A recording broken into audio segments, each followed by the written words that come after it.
अस्सलाम वालेकुम everyone, welcome in my YouTube channel MP बोर्डशाला। तो जैसे कि आप देख सकते हैं, आज जो पेपर है वो है बिजनेस स्टडीज़ का 12th क्लास का। ठीक है, तो आज इस पेपर को हम देखेंगे। ये प्रैक्टिस वर्कशीट है, अब आपके लिए क्वेश्चन पेपर है, इसको आपको सॉल्व करके देखना है। अब मुश्किल से हमारे पास एग्जाम्स के लिए सिर्फ 2 महीने और बचे हैं और 2 महीने बाद हमारे फाइनल एग्जाम्स आ जाएंगे। तो मैं इसलिए वर्कशीट्स ला रही हूँ, प्रैक्टिस वर्कशीट, ताकि आप इनको सॉल्व करें। और ये सारे इम्पोर्टेंट क्वेश्चंस हैं जो कि पिछले साल आ चुके हैं या 5 साल में ये क्वेश्चंस आ चुके हैं। ये इंपॉर्टेंट क्वेश्चंस हैं सारे। तो अगर आपने तैयारी करके रखी है तो इसको सॉल्व करिए और मुझे कमेंट बॉक्स में ज़रूर बताइएगा कि आपको ये पेपर सॉल्व करने के बाद कितने मार्क्स आए, आप कितना लगा, क्या लगा आपको कि आपके कितने मार्क्स गेन हो सकते हैं। अगर ये आपका रियल पेपर होता है हो बोर्ड क्लास का, यही आ जाए तो आप कितना परसेंट कर पाए। ठीक है, तो चलिए स्टार्ट करते हैं आज की हमारी वीडियो। तो फर्स्ट क्वेश्चन, इसमें जैसे कि इंस्ट्रक्शंस यहाँ पे सारे दिए हुए हैं कि 32 मार्क्स के ऑब्जेक्टिव्स है। क्वेश्चन नंबर 6 to 15 2 मार्क्स का है। तो जो हम जो हम क्वेश्चन आंसर्स लिखेंगे तो हमें मार्क्स को ध्यान में रखते हुए आंसर्स लिखना है।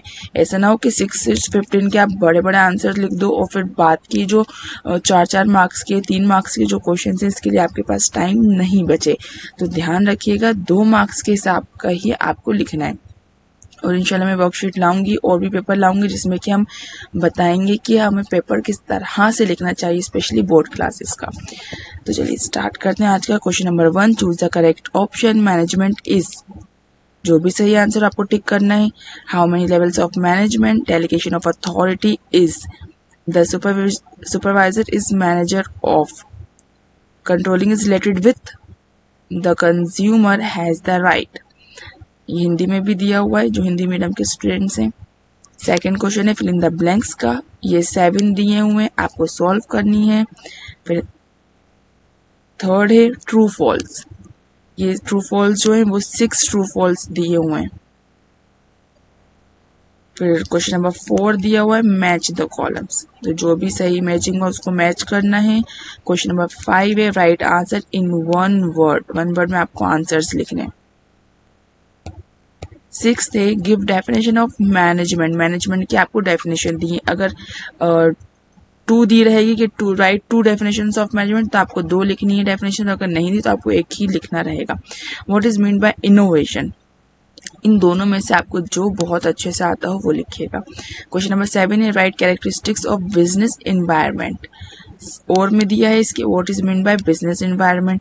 यहाँ पे कैरेक्टरिस्टिक्स पूछे हैं और यहाँ पे मीनिंग पूछा है। यहाँ पे दिया है right characteristics of business environment. तो यहाँ पे ये 2 मार्क्स का है, तो आप 2 जो पॉइंट्स हैं वो लिख दीजिएगा। ठीक है, और उन 2 पॉइंट्स के थोड़ा बारे में 2 लाइन या 1 लाइन भी लिखेंगे तो इनफ रहेगा। या फिर what is mean by business environment, तो 2 से 3 लाइंस का इसका आंसर हो जाएगा। फिर क्वेश्चन नंबर 8 है through planning future uncertainty is keeped away. Explain it. या व्हाट इज लाइन ऑर्गेनाइजेशन। तो इन दोनों में से जो आपको बहुत अच्छे से आ रहा हो वो आंसर आपको लिखना है। इसमें मीनिंग पूछा है व्हाट इज लाइन ऑर्गेनाइजेशन, तो आपको इसका आंसर 2 से 3 लाइनों में लिखना है, इनफ रहेगा। क्वेश्चन नंबर 9 है discuss the factors affecting choice of channels of distribution. या फिर explain the ways of consumer protection. तो इन दोनों में से जो आपको सही लगे, ज्यादा अच्छे से आता हो वो लिखिएगा। क्वेश्चन नंबर 10 दिया write the characteristics of a good packaging और what is the main object of time study. तो इन दोनों में से जो आपको बहुत अच्छे से आए आप वो लिखिएगा। कैरेक्टरिस्टिक्स पूछा है, 2 मार्क्स का क्वेश्चन है ये, तो आप 2 पॉइंट्स लिखेंगे। फिर what is liberalisation, right advantages of decentralisation. तो इन दोनों में से जो बहुत अच्छे से आता है वो लिखिएगा। Explain the dimension of business environment और write the characteristics of liberalisation. Define nature of coordination. What do you understand by micro and macro environment. Next है explain the levels of management. What is meaning of formal organization? State features of it. Difference between branding and trademark, and difference between primary and secondary market. Question number 16 है describe the function of securities or Exchange Board of India (SEBI). Write characteristics of an ideal financial plan. Question number 17 explain briefly the feature of a good control system, या फिर इन दोनों में से जो आपको सही लगे या बहुत अच्छे से आता हो वो करिएगा। इसी तरह क्वेश्चन नंबर 18 और 19, right qualities of a good leader, right a note of selection policy. Then question number 19, 20, differentiate between requirement and selection, differentiate between advertising and personal selling. Question number 21, describe the internal and external sources of requirement. Marks देखकर ही आपको answers लिखने हैं, जैसे कि 4 marks के रहेंगे तो आपको उसी मार्क्स के हिसाब से ही आंसर लिखना है, 4 मार्क्स के हिसाब से। इसी तरह क्वेश्चन 22 एंड क्वेश्चन नंबर 23।